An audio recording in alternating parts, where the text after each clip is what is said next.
Okay, y'all, welcome back. I'm still getting in the rhythm and flow of recording videos. I took a week off. Oh my god, it is hot as balls today.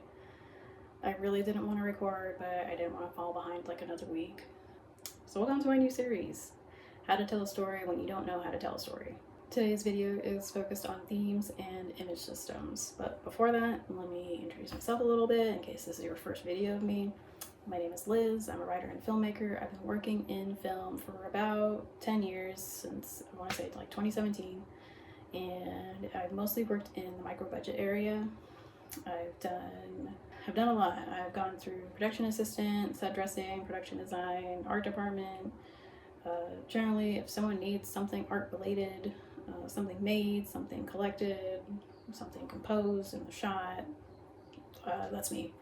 I studied visual storytelling for about 10 years before switching over to writing and storytelling for entertainment.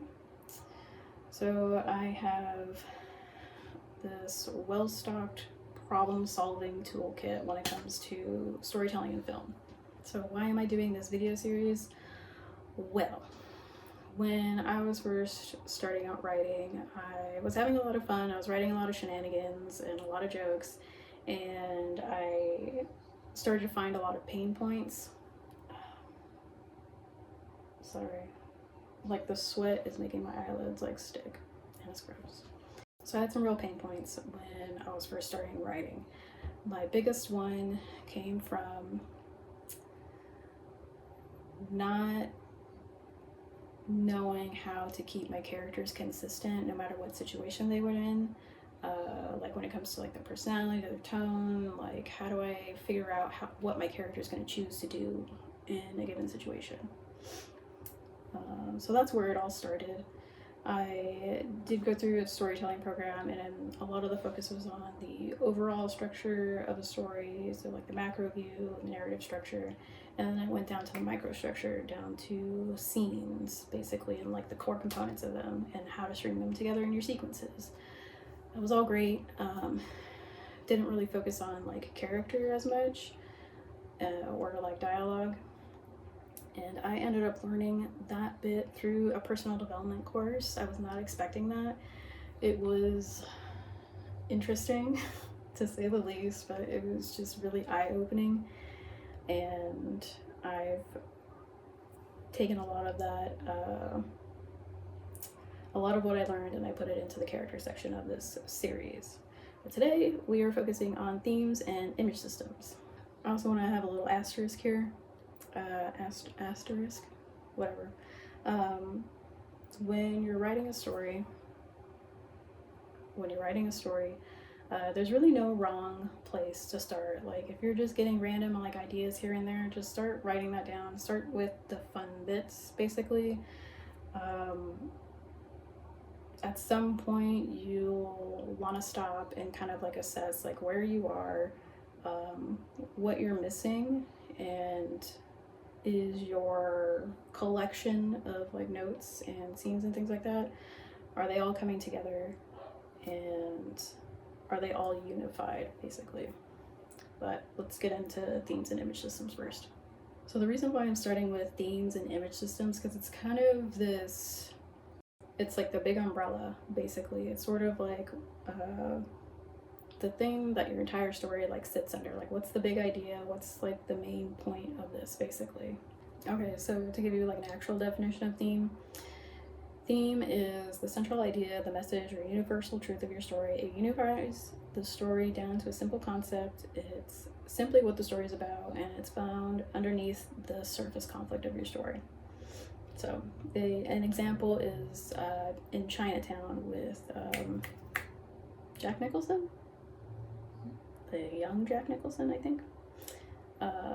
The central theme of the movie Chinatown is the futility of seeking justice in a corrupt world where power is abused. Now, your theme does not have to be so eloquently strung together like that. It can really just be like, the theme is friendship, self-confidence. You know, it could be like a one word, like don't freak out about it, all right? Just let it be a little bit loose. Now, image systems. Image systems are, to give you a definition, A system of recurring motifs, symbols, or visual patterns like colors or compositions to enhance meaning and thematic elements. Basically, your image system is there to sort of build up this, how do I want to say it? It works subconsciously. It's not something that you want people to like notice and be like, ah, that's your image system, that's your motif. No, it's very much like hidden in plain sight, but it's more about getting the effect, creating the feeling and things like that. It really helps. It's like this invisible little bubble to like unify your story, basically. Can you get away without having like an image system? Yeah, sure, probably, but it just really like sweetens the whole thing and it makes it just, you know. So in talking about image system, I brought up motifs and symbolism, and I want to take a moment to say that like themes, image systems, motifs, and like symbolism, they really get kind of like mixed together and like start getting used like interchangeably. So the theme is like your umbrella. Your image system is sort of like the spokes of the umbrella that like holds up the shape, and then your motifs are the actual things that like sit under like the image system. So if we're talking about Chinatown still, in the movie Chinatown, the image systems are water and drought, political corruption as social cement, sexual cruelty, and false sight, basically. So the motifs for those would be, if we're talking about water and drought, the motifs are going to be like heat, steam. No, let me get my thing. So prepared. Okay, water and drought. So like violent rushing water, heat, sweat, and steam. Like those are the motifs that sit under the image system of water and drought. If we're doing false sight image system, the motifs would be things like binoculars, broken mirrors, a broken iris, like in your eye, and like dead eyes, like a dead fish, and its eyes are like wide open. Okay, now symbolism. Symbolism is like different than motifs, because you look at the motifs for your image system and you're like, those just look like symbolisms, right? Well, symbolisms can exist outside of your image system. They can be something that represents a specific idea or concept rather than like the theme. It's singular, it's not reoccurring, and it doesn't change its like form or appearance. So there was a movie that I worked on, a short film, Ragdoll. You can watch it on felixonmars.collective on YouTube here. So there was a scene, it was a dinner scene, and there was how do I want to say this? I offered the choice of table lighting for this meal that this couple was having, and the symbolism that I had for like this moment in this scene was a red, like short red, like candle holder, and inside there would have been like a flickering tea light, basically, and that would have been a symbol for their like dying love, dying passion for each other, because the scene is just the woman kind of like realizing like, I think this is like over between us, basically. So that little like red glass like candle votive would have been the visual representation of like what's going on in the scene, basically. So some other things that can help you in working with like your themes and image systems and motifs is to think about metaphors and similes. So if you remember from grade school, metaphors are, not me looking at the definition here, okay. Metaphors are phrases to compare two different things. They are they're direct statements of how something is. So metaphors and similes are functioning the same, right? Comparing to like two different things or two similar things. Metaphors uses the word is in its statement. So he is a bull in a china shop. Similes, less direct, he is like a bull in a china shop. Okay, so if you're sitting there trying to figure out like, oh, like how the hell do I come up with like these like image systems and like these motifs, like how do I just like, how Metaphors and similes. Start there. Which brings me to the now you try section. So if you've got a paper and pen, write down in as few words as possible what you want to write about in your story. You don't need an essay, you just need like some bullet points. Don't try to make it fancy or like academic, well educated. Just spit out what's in your brain. And I'll give you an example. My example is I want to write about friendship. I want to write about the signs that it's over, signs that it doesn't need to end, how you can fix things, how you can grow together instead of just ending things, how the person that you love the most can hurt you the most, what are the red flags and green flags in a friendship, talking about honesty over fakeness and niceness versus actual kindness. Another one, I want to write about following your dreams. This is the theme of a lot of my stories, by the way. So I want to write about the self-doubt. I want to write about the pain that comes with taking the safer route.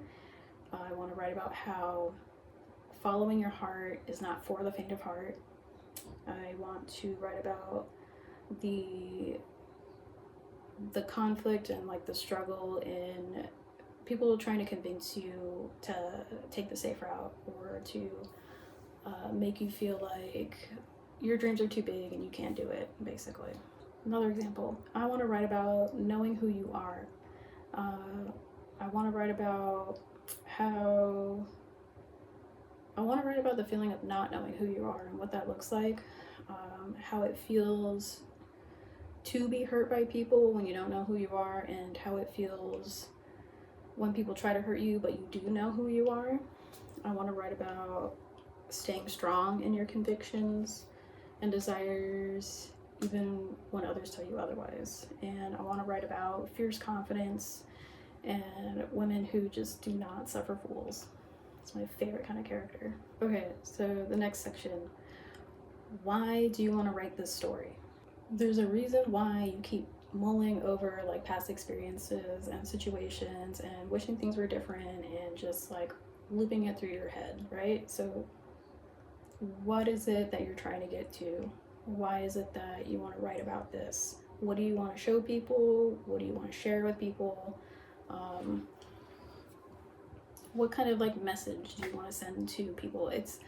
You can even think about it as like what sort of message would you want to give your younger self, your child self that went through those situations? Like what would you want to tell them? And how would you want to make them feel like okay and things like that? Okay, so an example, going with my last three about friendship, following your dreams, and knowing who you are. I want to write this story because I love women who know who they are and do not suffer fools. I love women who do not give a fuck what they think about or what other people think about them. I want to write this story because growing up I was very shy, I was very meek, I was very quiet, and I had a really hard time speaking up for myself and defending myself and just dealing with people who were not nice to me for whatever reason. So I want to write this story not just to sort of like talk to the younger version of myself, but also to really honor like the women that like I found myself around that were just very, very spicy and confident and just just did not give a fuck. I just saw it and I was like, wow, like I want to be that so bad. It sounds awesome. I also want to write this story because I want to share my experiences and how I learned to love myself and how I struggled to get there and how it feels to know who I am now, basically. The other reason, one second, my eyelids are sticking.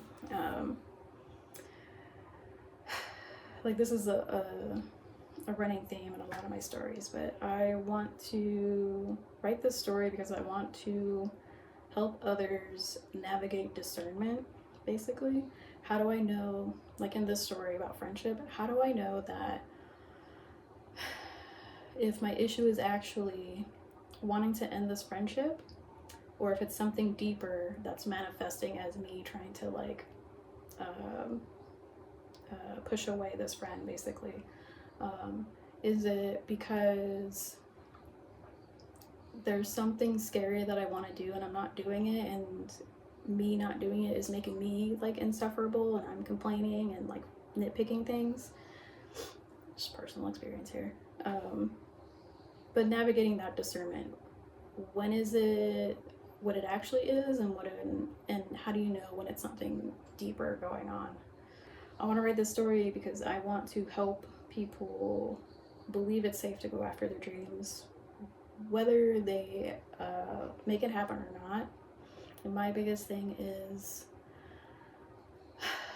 it comes from like Norton Schuster's The Phantom Toll Booth, and there's a section where Milo is talking to this guy, I forget his name, but Milo is like going up this staircase trying to reach infinity or something, that idea, but he stops and he's like, I'm not getting there. So he goes back down and he comes across like the guy that he met, and the guy is like, it's like you're trying to reach infinity. Just because you haven't reached it doesn't mean the journey wasn't worth it, basically. So my thing is, it's better to try and to have failed than to have not tried at all, basically. Okay, next section. What memories come up for you around this topic or this type of a story, if applicable?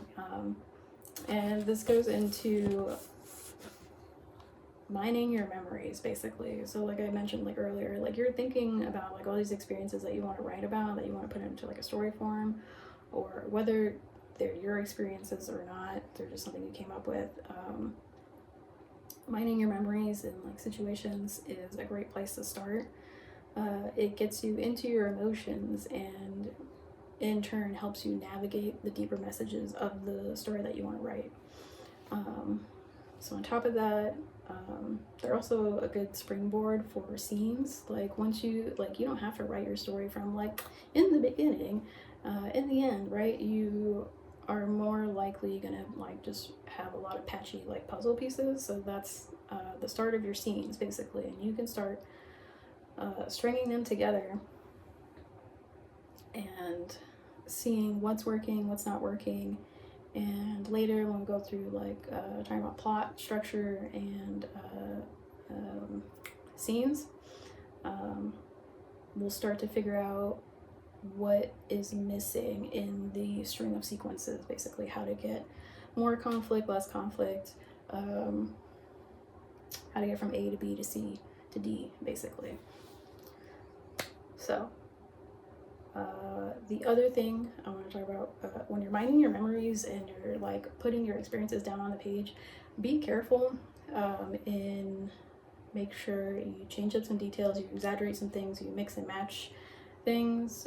There is that thing of what do they have at the end of movies where it's like any likeness is like any, like, you know what I mean? Like any likeness is just like a coincidence, basically. Like you don't want people coming after you and being like, hey, you're writing about me, stop it or I'll sue. So we change things up. Okay, so this part is, how do you want your story to start and how do you want it to end? What do you want your characters and your audiences to learn, to feel, whatever, by the end of the story? So my example is, I want my story to start off with a shaky, one-sided friendship, where one friend is trying to secretly end the friendship because she's too passive-aggressive to actually be confrontational and just like end the thing. She's trying to like slowly like distance herself and like ghost the other friend, but the other friend like isn't getting it. And by the end of my story, I want it to end with a reunion, a reconciliation, a realization of the issue wasn't the friendship itself, it was something deeper. So I want them to have like stronger bonds, and I also want to have like an end credit scene that's like the two friends living their dream, and it's like a little chaotic and like filled with shenanigans.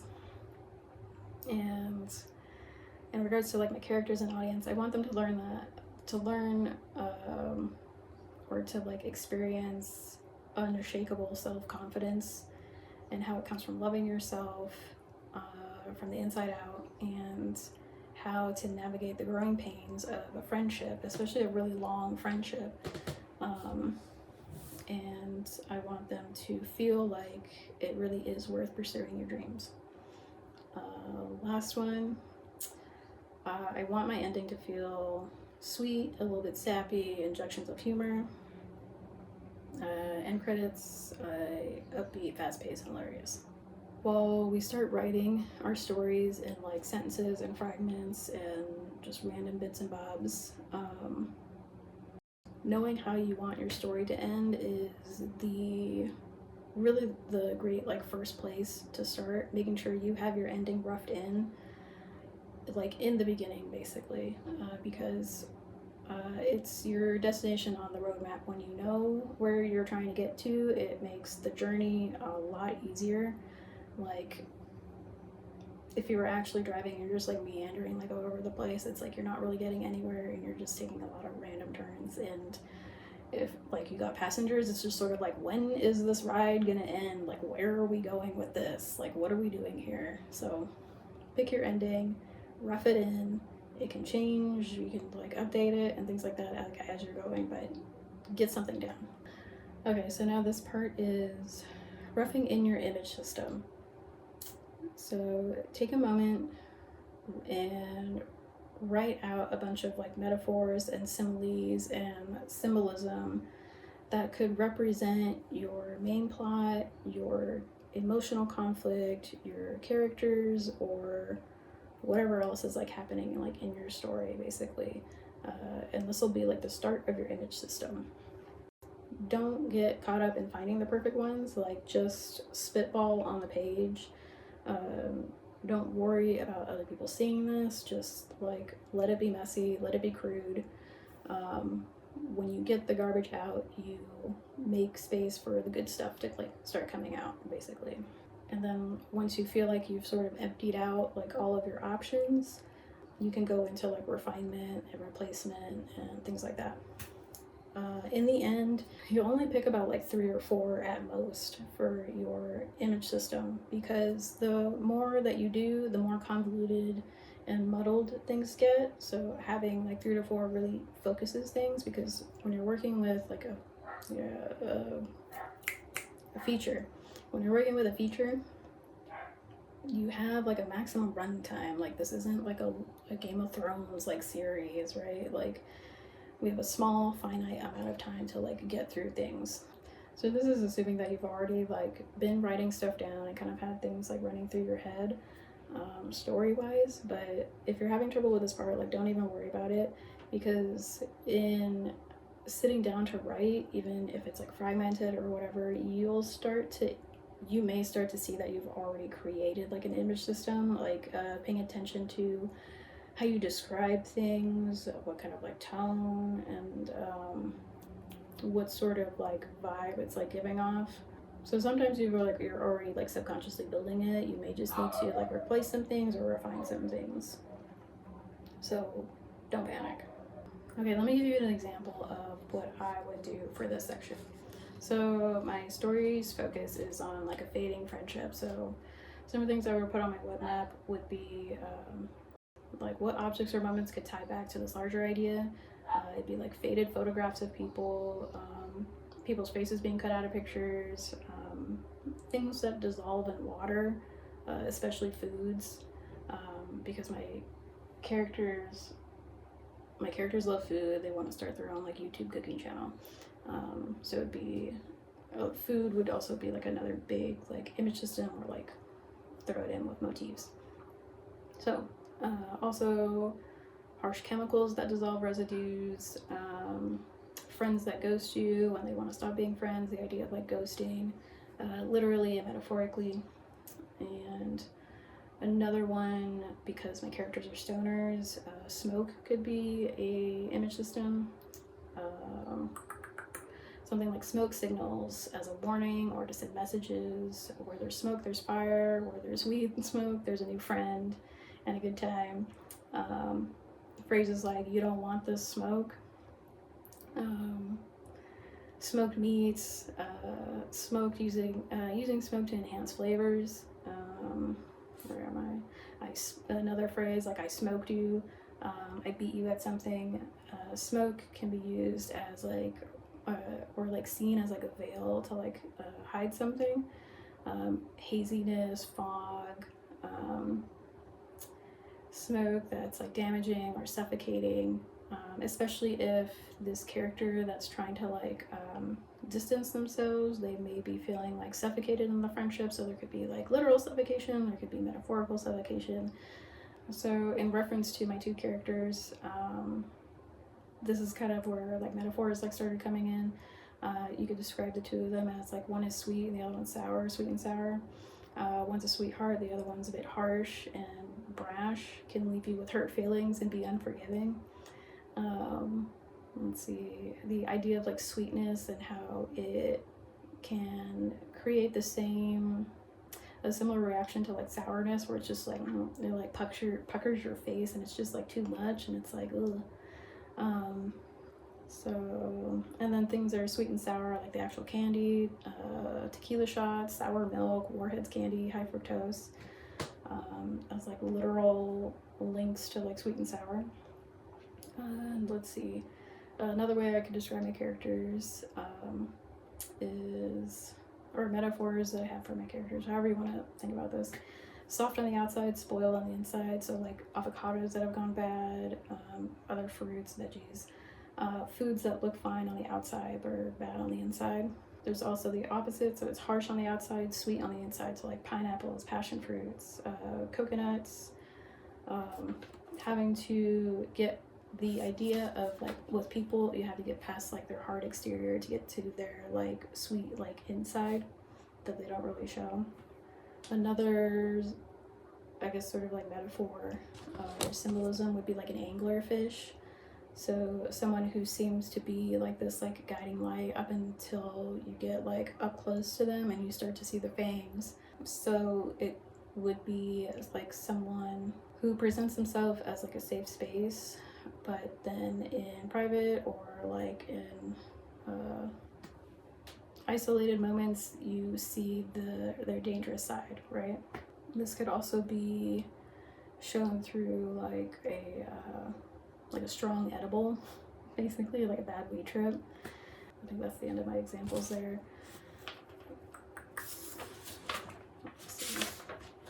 Yeah. So, and if you're like, what's a web map? Google it. It doesn't have to be pretty. It doesn't even have to be a web map. But that is like the general idea that we're doing in this section. We're thinking about our characters. We're thinking about these like situations, and we're relating them to things in real life objects, real life situations. We're taking things and we're looking at literal and metaphorical. In closing,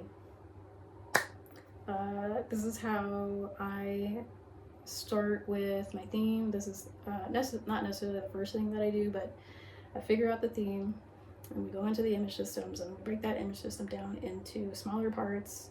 We think about symbolism, a lot of metaphors and similes. We let it be messy. It's fine. No one has to see this. Let it be bad. It's okay. Like every writer has to pull out all of the bad stuff before all the good stuff can come out. All right. So until next time, thank you for letting me be gross and messy. And I am grateful we don't have smell-o-vision yet. So, well, maybe you're more grateful than I am. But until next time.